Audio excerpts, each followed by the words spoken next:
কখন কার ডাক চলে আসে বলা তো যায় না। নিঃশ্বাস যখন বন্ধ হওয়ার টাইম হবে তখন বুক ফেটে যাবে সবার কাছে মাপ চাওয়ার জন্য। যাদেরকে কষ্ট দিয়েছি সবার কাছে মাপ চাইতে দিল চাইবে, কিন্তু সুযোগ হবে কেউ তো আর তখন সবাই তো আর কাছে থাকবে না।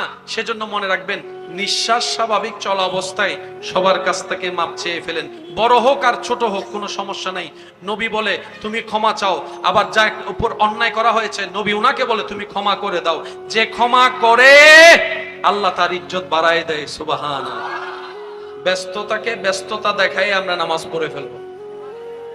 ব্যস্ততা যখন আমাদেরকে ব্যস্ততা দেখাবে রবের দরবারে হাজিরা না দেওয়ার জন্য, তখন রবের দরবারে হাজিরা দেওয়ার ব্যস্ততাই নেই, তারা দেখাবো আমি এখন রবের দরবারে হাজিরা দিতে ব্যস্ত, তোর ব্যস্ততা পরে। আরো জোরে বলেন।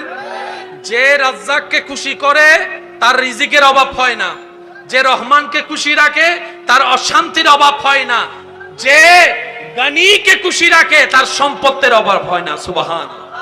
সেজন্য সবচাইতে আমরা খুশি রাখার দায়িত্ব কার? আমরা যদি আল্লাহকে খুশি রাখতে চাই, শয়তানকে আমাদেরকে খালি ফিল দিয়ে দিবে গুল দেওয়ার জন্য?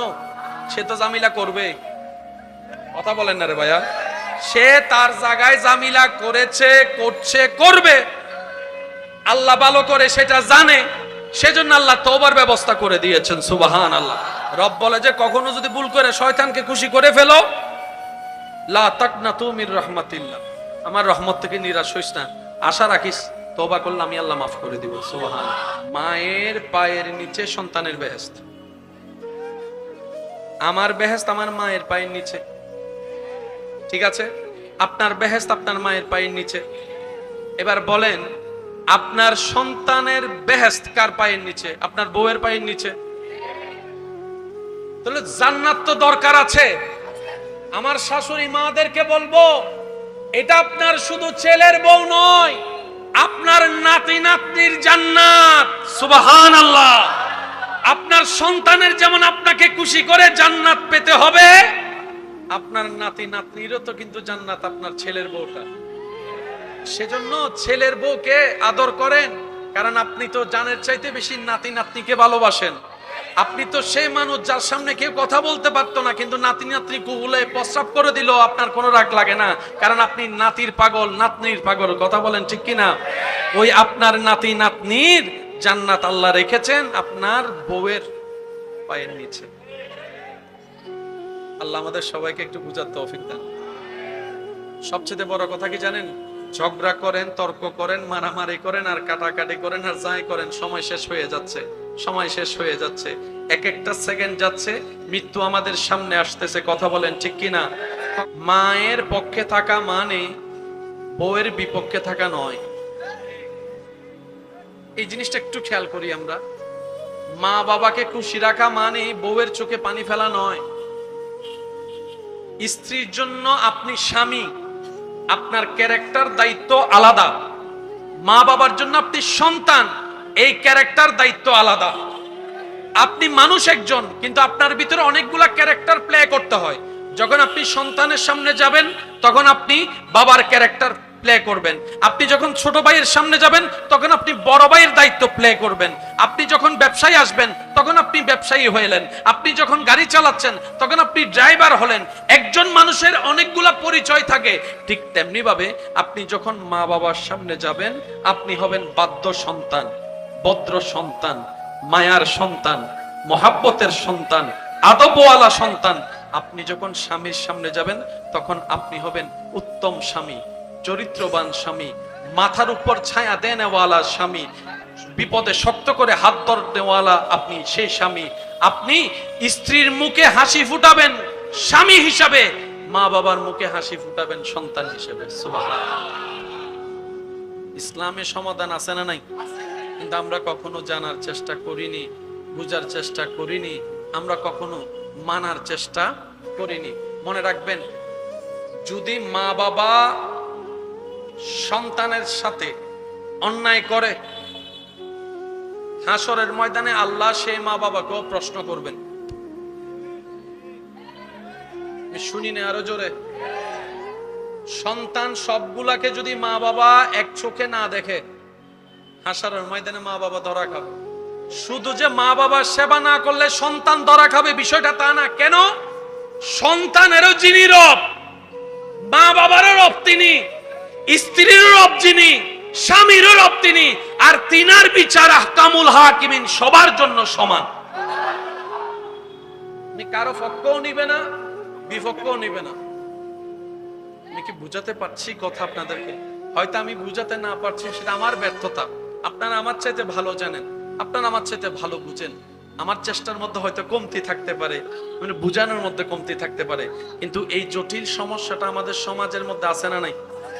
আমরা অনেক সময় কানেকশনটা লাগানোর মতো লাগাতে পারি। অনেক সময় দেখবেন শোনা যায়, মা খুশি হলে বউ নারাজ, বউ খুশি হলে মা নারাজ। তখন ওই স্বামীটা বলে আমি যাবো তো যাবো কোন দিকে, করবো তো করবো কি। এবার আমি হাজার কথার একটা কথা বলার চেষ্টা করি উলামায়ে কেরামের দোয়া নিয়ে। আমি অদমযোগ্য। মায়ের পায়ের নিচে সন্তানের বেহেশত। সুবহানাল্লাহ বলেন। আমি শুনিনি, আরো জোরে। শেষবাল আজান না, আওয়াজই হইতো না, আরো জোরে হম করে। শেষবাল আজার, পিছনের ভাই একলার আওয়াজ নুলি দে, শেষবাল আজার। আর বাইরের বাইরে জুন আছে, বাইরে উন্নত হনসা শেষবাল আজার। এবার বেগুনে মিলে একবার হন মারহাবা, আর একখানা জোরে হন মারহাবা। এই জিনিসটা চলেন আমরা একটু বুঝার চেষ্টা করব উলামায়ে কেরামের দোয়া নিয়ে। কিছুদিন আগে একটা নিউজ হয়তো আপনারা দেখেছেন, মা মারা গিয়েছে, দুই ভাই ঝগড়ার মধ্যে আছে, সম্পত্তি ভাগাভাগি ঝগড়াই আছে, মায়ের লাশ কেউ দাফন করছে না। আজকে যে নিউজ আপনি দেখছেন, একটা সময় আপনার ছেলে মেয়েও তো আপনার সাথে একই কাজ করতে পারে। ওই মা যেরকম কখনো ভাবে নাই আমার ছেলে আমার সাথে এমন করবে, আপনিও হয়তো ভাবছেন না। সেজন্য রবের কাছে আশ্রয় চাইতে হয়। আল্লাহ, সন্তান জন্ম আমি দিয়েছি, কিন্তু সফরদ তোমার করলাম। আল্লাহ, বাপের দোয়া তো কবুল, মায়ের দোয়া তো কবুল। আল্লাহ, আমি সন্তানকে মানুষের মতো মানুষ করতে পারি নাই, কারণ আমি নিজেও তো মানুষ হইতে পারি নাই। আল্লাহ, আমার সন্তানকে তুমি তোমার প্রিয় বান্দা হিসেবে কবুল করো। আল্লাহ, আমার সন্তানগুলাকে তুমি মানুষ হিসেবে কবুল করো। আল্লাহ, আমার সন্তানগুলাকে তুমি টাকা পয়সা দাও না দাও, আদবটা দিও। সুবহানাল্লাহ বলেন না? আর একটু জোরে বলেন। মানুষের জীবনের সবচাইতে বড় অলংকারের নাম হচ্ছে আদব। অহংকার করলে নিজের লস, হিংসা করলে নিজের লস, আমিত্ব দেখালে নিজের লস, লোভ করলে নিজের লস। একটু বলি, লোভ করলে নিজের লস, অন্যের ক্ষতির চিন্তা করলে নিজের লস, অন্যকে টেনে নামাতে চাইলে নিজের লস, অন্যকে বেইজ্জত করতে চাইলে নিজের লস। নবী রাহমাতুল্লিল আলামিন বলে, যে দুনিয়াতে অন্যের দোষ গোপন রাখবে, আল্লাহ হাসরের ময়দানে তার অনেকগুলা দোষ গোপন করে ফেলবেন। সুবহানাল্লাহ। নবীজি বলছেন, যে দুনিয়াতে ক্ষমতা থাকার পরও প্রতিশোধ নেয় নাই, ক্ষমা করে দিয়েছে, সে অনেক অপরাধ নিয়ে রবের দরবারে গেলে রব্বুল আলামিন তার উপর দয়া করে তাকে অপরাধ মাফ করে দিবেন, অপরাধ মাফ করে দিবেন, অপরাধ মাফ করে দিবেন। সুবহান। তাহলে অন্যকে ক্ষমা করলে নিজে ক্ষমা পাওয়া হয়, অন্যকে খাবার দিলে নিজের রিজিকে বরকত হয়, অন্যকে সম্মান দিলে নিজের সম্মানে বরকত হয়, অন্যের মুখে হাসি ফুটালে নিজের জীবনে শান্তির ব্যবস্থা করে দেন কে? আর একটু জোরে বলেন, করে দেন কে? এই সিস্টেম কি আমার জন্য একা, না সবার জন্য? এই নিয়মের বাইরে কি কেউ যে চাইলেও যেতে পারবো না? মানি আমাদের ব্যর্থতা, কিন্তু কারো জন্য নিয়ম কখনো পাল্টাই নাই, কখনো পাল্টাবে। আল্লাহ তাআলা আমাদের সবাইকে নবীর সুন্নত মেনে চলার তৌফিক দান করুন। আর একটু জোরে বলেন। সময়ে সময়ে রবের দরবারে নামাজের মাধ্যমে হাজিরা দেওয়ার আল্লাহ তৌফিক দান করুন। এখানে যারা আছেন সবার কি মা আছে? সবার মা আছে? কারো মা নাই, কারো বাবা নাই, আবার কারো মা বাবা। কিন্তু আপনি এখানে আসাতে, বসাতে, দাঁড়াতে, সুবহানাল্লাহ বলাতে আপনার মা বাবা যেখানে আছে ওনারা সব পেয়ে যাচ্ছেন। পৌঁছায় দিচ্ছেন কে?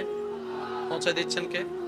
সেজন্য আমি অনুরোধ করে বলবো, মা বাবা বেঁচে থাক আর না থাক, সন্তান যেন কখনো মা বাবার জন্য দোয়া করতে বন্ধ না করে।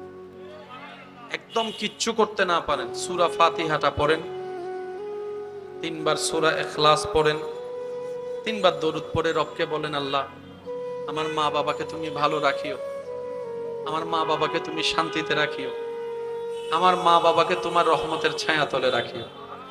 সন্তান দোয়া করছে কার জন্য? মা বাবার জন্য। কিন্তু আল্লাহ এমন দয়াবান, যে সন্তান মা বাবার জন্য দোয়া করে সে আল্লাহ তাআলা মা বাবাকে তো দেয়, ওই সন্তানকেও আবার নিয়ামতটা ফেরত দেয়।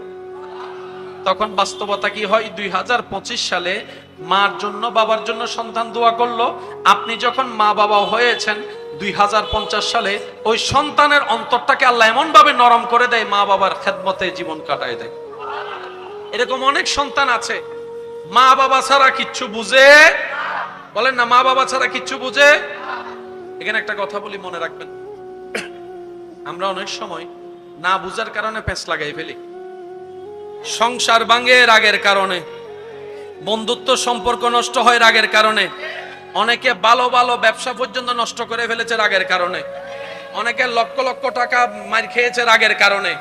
সেজন্য মুরব্বীরা বলে বেশি রাগ ভালো, বড়রা বলে বেশি রাগ ভালো, ডাক্তাররা বলে বেশি রাগ ভালো, ইসলামও বলে বেশি রাগ ভালো।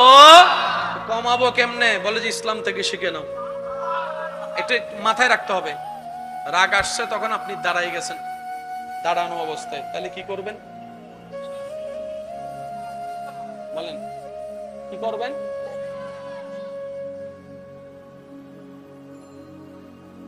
কখনো রাগ আসলে বসা থেকে দাঁড়াবেন না, তাহলে কাম উল্টো হয়ে যাবে। এই কথাটা মাথায় রাখবেন। বেশিরভাগ সময় কি আমরা কি দাঁড়ানো থেকে বসে যাই নাকি বসে থেকে দাঁড়াই যাই? ভুল করি এই জায়গায়। মনা সাহেব উড়ে ফেলা উড়ে ফেলা উড়ে ফেলা, আপনি বলবেন না শুই আগে তারপরে রাখ।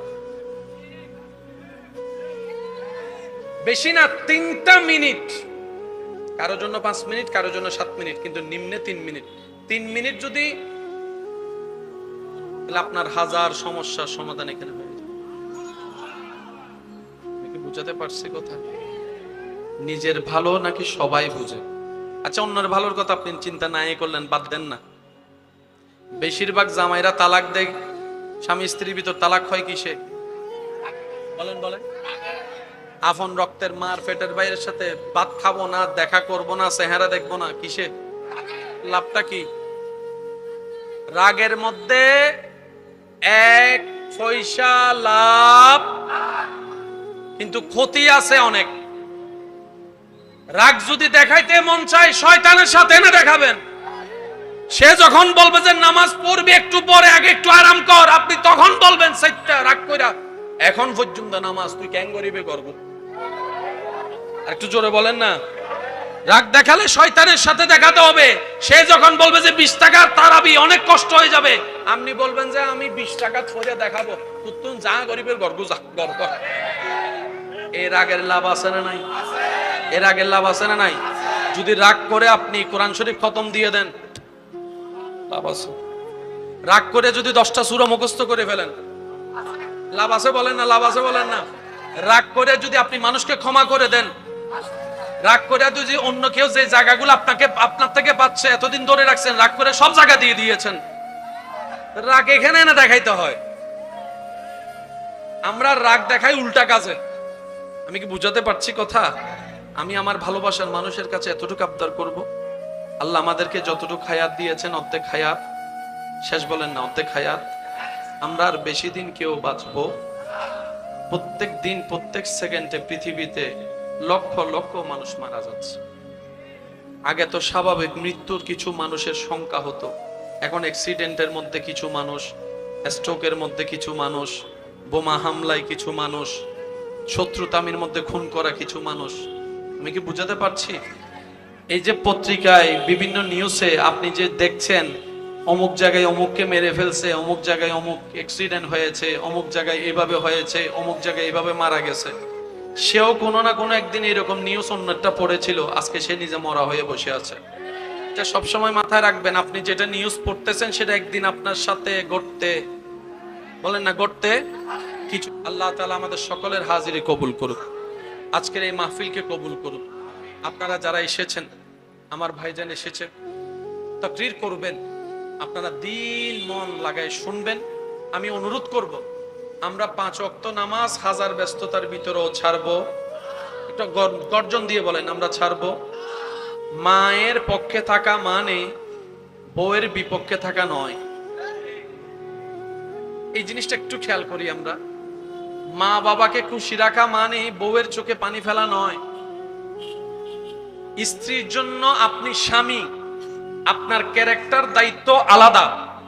মা বাবার জন্য আপনি সন্তান, এই ক্যারেক্টার দায়িত্ব আলাদা। আপনি মানুষ একজন, কিন্তু আপনার ভিতরে অনেকগুলা ক্যারেক্টার প্লে করতে হয়। যখন আপনি সন্তানের সামনে যাবেন তখন আপনি বাবার ক্যারেক্টার প্লে করবেন। আপনি যখন ছোট ভাইয়ের সামনে যাবেন তখন আপনি বড় ভাইয়ের দায়িত্ব প্লে করবেন। আপনি যখন ব্যবসায়ী আসবেন তখন আপনি ব্যবসায়ী হলেন। আপনি যখন গাড়ি চালাচ্ছেন তখন আপনি ড্রাইভার হলেন। একজন মানুষের অনেকগুলা পরিচয় থাকে। ঠিক তেমনি ভাবে আপনি যখন মা বাবার সামনে যাবেন আপনি হবেন বাধ্য সন্তান, ভদ্র সন্তান, মায়ার সন্তান, মহাব্বতের সন্তান, আদবওয়ালা সন্তান।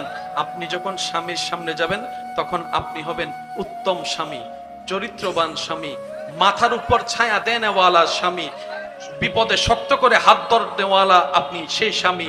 আপনি স্ত্রীর মুখে হাসি ফুটাবেন স্বামী হিসাবে, মা বাবার মুখে হাসি ফুটাবেন সন্তান হিসেবে। সুবহানাল্লাহ। ইসলামে সমাধান আছে না নাই? কিন্তু আমরা কখনো জানার চেষ্টা করিনি, বুঝার চেষ্টা করিনি, আমরা কখনো মানার চেষ্টা করিনি। মনে রাখবেন, যদি মা বাবা সন্তানের সাথে অন্যায় করে, হাসরের ময়দানে আল্লাহ সেই মা বাবাকেও প্রশ্ন করবেন। শুনি না আরো জোরে। সন্তান সবগুলাকে যদি মা বাবা এক চোখে না দেখে, হাসরের ময়দানে মা বাবা ধরা খাবে। শুধু যে মা বাবার সেবা না করলে সন্তান ধরা খাবে বিষয়টা তা না। কেন? সন্তানেরও যিনি রব, মা বাবারও রব তিনি, স্ত্রীরও রব যিনি, স্বামীরও রব তিনি, আর তিনার বিচার আহকামুল হাকিমিন সবার জন্য সমান। কারো পক্ষও নিবে না, বিপক্ষও নিবে না। আমি কি বুঝাতে পারছি কথা আপনাদেরকে? হয়তো আমি বুঝাতে না পারছি, সেটা আমার ব্যর্থতা। আপনারা আমার চাইতে ভালো জানেন, আপনারা আমার চাইতে ভালো বুঝেন। আমার চেষ্টার মধ্যে হয়তো কমতি থাকতে পারে, মানে বুঝানোর মধ্যে কমতি থাকতে পারে, কিন্তু এই জটিল সমস্যাটা আমাদের সমাজের মধ্যে আছে না নাই? আমরা অনেক সময় কানেকশনটা লাগানোর মতো লাগাতে পারি। অনেক সময় দেখবেন শোনা যায় মা খুশি হলে বউ নারাজ, বউ খুশি হলে মা নারাজ। তখন ওই স্বামীটা বলে আমি যাবো তো যাবো কোন দিকে, করবো তো করবো কি। এবার আমি হাজার কথার একটা কথা বলার চেষ্টা করি উলামায়ে কেরামের দোয়া নিয়ে। আমি অদমযোগ্য। মায়ের পায়ের নিচে সন্তানের বেহেশত। সুবহানাল্লাহ বলেন। আমি শুনি না আরো জোরে। শেষবাল আজার না, আওয়াজই হইতো না, আরো জোরে হম করে। শেষবাল আজার, পিছনের ভাই কলার আওয়াজ নুনি দে। শেষবাল আজার আর বাইরের বাইরে জুন আছে, বাইরে উন্নত হনসাই শেষবাল আজার। এবার বেগ গুনে মিলে একবার হন মারহাবা, আরেকখানা জোরে হন মারহাবা। এই জিনিসটা চলেন আমরা একটু বুঝার চেষ্টা করবো উলামায়ে কেরামের দোয়া নিয়ে। অহংকার করলে নিজের লস, হিংসা করলে নিজের লস, আমিত্ব দেখালে নিজের লস, লোভ করলে নিজের লস। একটু বলি, লোভ করলে নিজের লস, অন্যের ক্ষতির চিন্তা করলে নিজের লস, অন্যকে টেনে নামাতে চাইলে নিজের লস, অন্যকে বেইজ্জত করতে চাইলে নিজের লস। নবী রাহমাতুল্লিল আলামিন বলে, যে দুনিয়াতে অন্যের দোষ গোপন রাখবে আল্লাহ হাসরের ময়দানে তার অনেকগুলা দোষ গোপন করে ফেলবেন। সুবহানাল্লাহ। নবীজি বলছেন, যে দুনিয়াতে ক্ষমতা থাকার পরও প্রতিশোধ নেয় নাই, ক্ষমা করে দিয়েছে, সে অনেক অপরাধ নিয়ে রবের দরবারে গেলে রব্বুল আলামিন তার উপর দয়া করে তাকে অপরাধ মাফ করে দিবেন, অপরাধ মাফ করে দিবেন, অপরাধ মাফ করে দিবেন। সুবহানাল্লাহ। তাহলে অন্যকে ক্ষমা করলে নিজে ক্ষমা পাওয়া হয়, অন্যকে খাবার দিলে নিজের রিজিকে বরকত হয়, অন্যকে সম্মান দিলে নিজের সম্মানে বরকত হয়, অন্যের মুখে হাসি ফুটালে নিজের জীবনে শান্তির ব্যবস্থা করে দেন কে? আরেকটু জোরে বলেন, করে দেন কে? এই সিস্টেম কি আমার জন্য একা না সবার জন্য? এই নিয়মের বাইরে কি কেউ যে চাইলেও যেতে পারবো না? মানি আমাদের ব্যর্থতা, কিন্তু কারো জন্য নিয়ম কখনো পাল্টাই নাই, কখনো পাল্টাবে। আল্লাহ তাআলা আমাদের সবাইকে নবীর সুন্নত মেনে চলার তৌফিক দান। আরেকটু জোরে বলেন। সময়ে সময়ে রবের দরবারে নামাজের মাধ্যমে হাজিরা দেওয়ার আল্লাহ তৌফিক দান করুন। এখানে যারা আছেন সবার কি মা আছে? সবার মা আছে? কারো মা নাই, কারো বাবা নাই, আবার কারো মা বাবা। কিন্তু আপনি এখানে আসাতে, বসাতে, দাঁড়াতে, সুবহানাল্লাহ বলাতে আপনার মা বাবা যেখানে আছে ওনারা সব পেয়ে যাচ্ছে। পৌঁছায় দিচ্ছেন কে? পৌঁছায় দিচ্ছেন কে? সেজন্য আমি অনুরোধ করে বলবো, মা বাবা বেঁচে থাক আর না থাক, সন্তান যেন কখনো মা বাবার জন্য দোয়া করতে বন্ধ না করে। একদম কিচ্ছু করতে না পারেন, সূরা ফাতিহাটা পড়েন, 3 বার সূরা ইখলাস পড়েন, 3 বার দরুদ পড়ে রবকে বলেন, আল্লাহ আমার মা বাবাকে তুমি ভালো রাখিও, আমার মা বাবাকে তুমি শান্তিতে রাখিও, আমার মা বাবাকে তোমার রহমতের ছায়াতলে রাখিও। সন্তান দোয়া করছে কার জন্য? মা বাবার জন্য। কিন্তু আল্লাহ এমন দয়াবান, যে সন্তান মা বাবার জন্য দোয়া করে সে আল্লাহ তাআলা মা বাবাকে তো দেয়, ওই সন্তানকেও আবার নিয়ামতটা ফেরত দেয়। তখন বাস্তবতা কি হয়? 2025 সালে মার জন্য বাবার জন্য সন্তান দোয়া করলো, আপনি যখন মা বাবা হয়েছেন 2050 সালে ওই সন্তানের অন্তরটাকে আল্লাহ এমন ভাবে নরম করে দেয়, মা বাবার খেদমতে জীবন কাটায় দেয়। এরকম অনেক সন্তান আছে মা বাবা ছাড়া কিচ্ছু বুঝে, বলেন না, মা বাবা ছাড়া কিচ্ছু বুঝে। এখানে একটা কথা বলি, মনে রাখবেন, আমরা অনেক সময় না বুঝার কারণে পেঁচ লাগাই ফেলি। সংসার ভাঙে রাগের কারণে, বন্ধুত্ব সম্পর্ক নষ্ট হয় রাগের কারণে, অনেকে ভালো ভালো ব্যবসা পর্যন্ত নষ্ট করে ফেলেছে রাগের কারণে, অনেকে লক্ষ লক্ষ টাকা মার খেয়েছে রাগের কারণে। সেজন্য মুরব্বীরা বলে বেশি রাগ ভালো, বড়রা বলে বেশি রাগ ভালো, ডাক্তাররা বলে বেশি রাগ ভালো, ইসলামও বলে বেশি রাগ ভালো। কমাবো কেমনে? বলে যে ইসলাম থেকে শিখে নাও। এটা মাথায় রাখতে হবে। রাগ আসছে তখন আপনি দাঁড়াই গেছেন, দাঁড়ানো অবস্থায়, তাহলে কি করবেন? বলেন কি করবেন?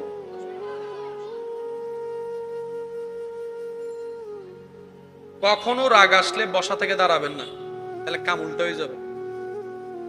এই কথাটা মাথায় রাখবেন। বেশিরভাগ সময় কি আমরা কি দাঁড়ানো থেকে বসে যাই নাকি বসে থেকে দাঁড়াই যায়?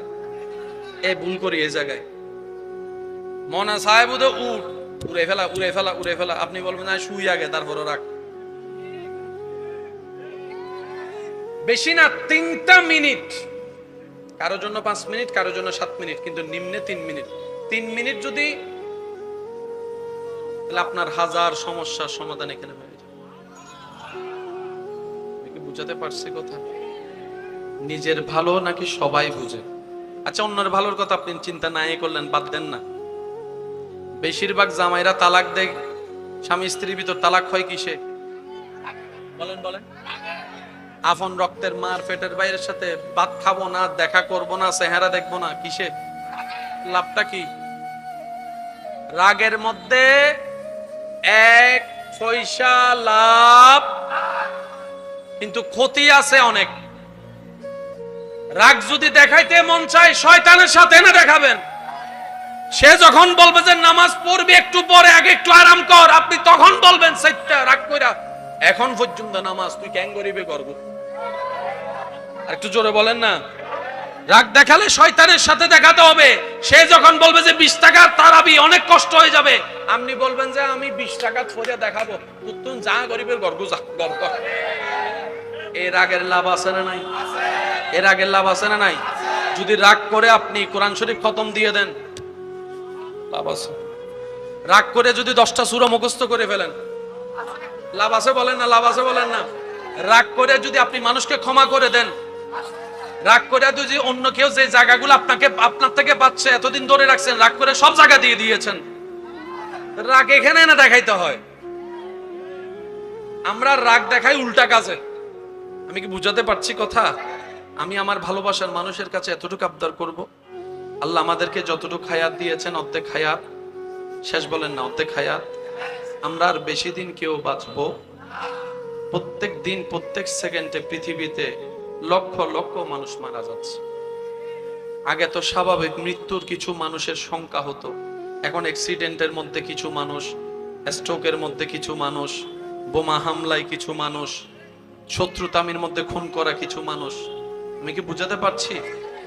এই যে পত্রিকায় বিভিন্ন নিউজে আপনি যে দেখছেন অমুক জায়গায় অমুককে মেরে ফেলছে, অমুক জায়গায় অমুক অ্যাক্সিডেন্ট হয়েছে, অমুক জায়গায় এইভাবে হয়েছে, অমুক জায়গায় এইভাবে মারা গেছে, সেও কোনো না কোনো একদিন এরকম নিউজ অন্যটা পড়েছিল, আজকে সে নিজে মরা হয়ে বসে আছে। এটা সবসময় মাথায় রাখবেন, আপনি যেটা নিউজ পড়তেছেন সেটা একদিন আপনার সাথে ঘটতে, বলেন না ঘটতে